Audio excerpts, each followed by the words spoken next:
Hey everyone, Dr. Z. All right, vaccine passports. The very phrase is triggering to many people. It sounds like, show me your papers, right? And people are talking about this now. So the European Union is talking about these green sort of certificates. It's like a QR code. You use your smartphone. It shows them that you've had both vaccinations or you've tested negative or whatever criteria they're using so that you can then travel freely between EU countries or potentially frequent certain restaurants, venues, sporting events, things like that. And the idea of using your vaccination status as a get out of jail card, able to then access things that have been closed for the past year due to the raging coronavirus pandemic, has really, I think it's generated understandable emotional reaction on all sides. So what I want to do is I want to look at why that is, what are the pros and cons from a kind of alt-middle perspective, meaning let's kind of see why people would disagree about this, and then we can make a more rational understanding. So first of all, you got to start with this premise that the vaccines work. And all the evidence so far points to the fact that they do. So these vaccines seem to reduce even asymptomatic spread and infection, in addition to what we really care about, which is hospitalizations and death. So they're pretty effective. So encouraging people to get these vaccines, particularly when they're at high risk early on, is a no-brainer from everything that we've talked about on the show, including the early skepticism and continued skepticism, and then being convinced by data that it's a good idea. So let's say let's operate from a presumption that these vaccines do work, which is, I think, a correct presumption at this point. If you do that, then the question is, well, we've damaged our economy. We've shut down kind of a lot of our way of life. Is offering some evidence, a certificate of vaccination, a way to get businesses and the like to open up? Now, okay, first of all, you have to understand that these businesses are rightfully outraged at life's work being disappeared by the shutdowns and the closures in the economy, which were done to try to help people. And I think when we understand the different moral taste buds that people have and why they might value one thing over another, then you can start to look at policy solutions like vaccine passports critically and go, okay, well, does this make sense for the most number of people, and where do you stand on it? So remember, these sort of moral taste buds are things like care versus harm, like, you know, are you going to hurt somebody? Are we going to save lives? That kind of thing. Liberty versus oppression, which is kind of self-explanatory. And fairness versus cheating are, I think, the three big moral taste buds that apply to vaccine passports. So let's look at care versus harm. A vaccine passport says, okay, I am vaccinated, which means my risk of getting sick in the hospital or dying of coronavirus in the current situation is negligible. It really is. It's negligible at this point. So from my standpoint, I'm pretty good. Care versus harm for me. Could I hurt someone else? So in other words, could I be asymptomatically infected despite being vaccinated and then infect somebody else? Yeah, that's possible. It's less likely than if you're not vaccinated. Could the vaccine, could I be one of those 5% that's failed the vaccine and I'm going to get infected and potentially get sick? That's also possible, but again, lower risk. So you have to make your own decision, okay? So from a care versus harm standpoint, it's very likely that a vaccine certificate allowing you to go to, say, a sporting event where everyone else is vaccinated, the chances of people dying of coronavirus there are negligibly small. So I think from that standpoint, the passports could work. From a care versus harm standpoint for businesses, allowing businesses an option to say, oh, you know what, we can fill our restaurant with people who've been vaccinated if they have these passports, allowing us to stay in business, because right now we're at half capacity or a third capacity, or worse yet than that, in parts of Europe that are locked down, we're closed entirely. Could this then allow us to save these businesses and return to normalcy for people who've been vaccinated? That's a care versus harm moral taste bud, and the answer is probably yes. It probably could do that. Now we get to the fairness versus cheating part. So this is a very strong moral taste bud in many people, particularly actually interesting care versus harm and fairness versus cheating are very strong moral taste buds in people who identify as liberal, as opposed to people who identify as conservative tend to also favor things like authority versus subversion, loyalty versus betrayal, and sanctity versus degradation, as well as liberty versus oppression. So this is why you start to see these things split along political lines, right? And it becomes understandable. You can go, everybody's trying to be the best person they can be. They see the world from a different moral taste bud standpoint, right? So if you look at fairness versus cheating and vaccine passports, you're going to see something interesting. There is very little equity in the distribution of vaccines. For example, the Europeans don't have enough. The Americans have enough for the vulnerable people, elderly, healthcare workers, but not enough yet for everybody to get one, although we're getting there.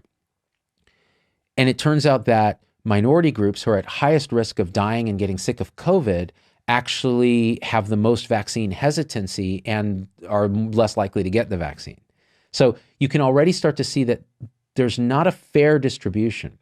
So now and this is the clincher. It's a generationally unfair distribution. So, for example, in Europe, where they're prioritizing elders and people at highest risk of dying, which is, I think, appropriate, young people are not yet in line to get the vaccine. So when you start talking about vaccine passports, being able to go to restaurants, being able to enjoy yourself, being able to travel, being able to go to spring break, being able to go on vacation, attend a sporting event, a vaccine passport, by definition, at the current time, discriminates against young people, minorities, and people who don't have access to the vaccine. It just does. So from a fairness standpoint, from an equity standpoint, that's a big ding, right? And in fact, it wouldn't be surprising if, Gen Z gets really pissed off at this idea of a vaccine passport, because they're the ones who are most in physical and mental shape to go out and party, and they can't do it in the prime of their life. So you can see now there's an equity issue, and you can see why people would then bristle at this idea, all right? Now, add in the moral taste bud of liberty versus oppression. And this is a powerful one, particularly in more conservative schools of thought. So liberty versus oppression says, you don't tell me what to do unless it's going to, kill someone else, or I'm shouting fire in a crowded movie theater or something like that. The limits on free speech and things like that. The liberty versus oppression taste bud here is very powerful with vaccine passports. It's the show me your papers thing, right? The liberty versus oppression moral taste bud says, why are we closed in the first place for a disease that affects a certain subset of people more? Why can't we protect that subset and let everyone else get on with life? That's what the liberty versus oppression taste bud kind of says. And vaccine passports for that group is akin to it not only is it discriminatory, it's anti-freedom, and it's another aspect of what people with a strong sense of that taste bud feel has been happening. So people with that taste bud from the beginning have said, okay, they want us to wear masks now, but believe me, that's going to creep. And then they say 2 masks. And so there's more evidence that they feel like they were right. Then they say, well, they're talking about vaccines. Pretty soon they're going to compel us to get vaccines. Like it should be a choice. Well, when you talk about vaccine passports, in a way, that's compelling you to get the vaccine, because if you don't, you can't participate in human life, right? And they feel like, well, with kids' vaccines that have been established, that's one thing. With a new vaccine that isn't FDA approved, it's emergency use authorized for a pandemic, is that fair to require this, right? And then they'll say, well, but the idea with the vaccines was that you do get to open up and not wear a mask and do all these other things. But now they're saying, even with a vaccine, you have to take all these precautions. So you see how the liberty versus oppression folks can get very triggered by this. Now, instead, I think the 30,000-foot alt-middle integral view of this looks like this. All these guys are right from their perspective. Each viewpoint is true but partial. We don't have a full set of data to know anything at any given time. We have the best data that we have, and we have to make policy decisions, which are not simply reducible to what's the science, what's, people's emotions. It has to take into account all of those things. And the goal being the most good for the most people at the least cost. Well, that's how we have to look at vaccine passports. Now, if you ask me, what's my take, looking from this alt-middle perspective, it's this.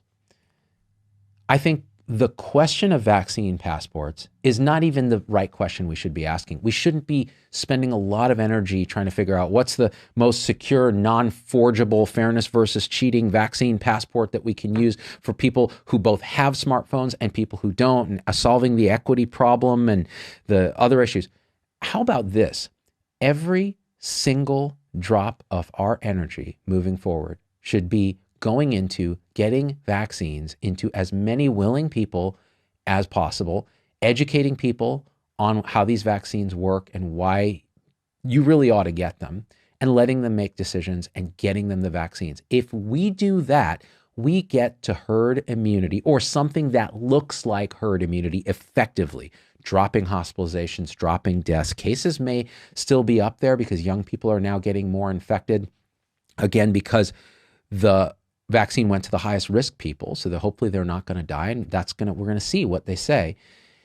Get to that semblance of herd immunity, and then we can actually open up instead of having to require vaccine passports and the like, particularly for schools where I think vaccination should not be required for children to go back to school.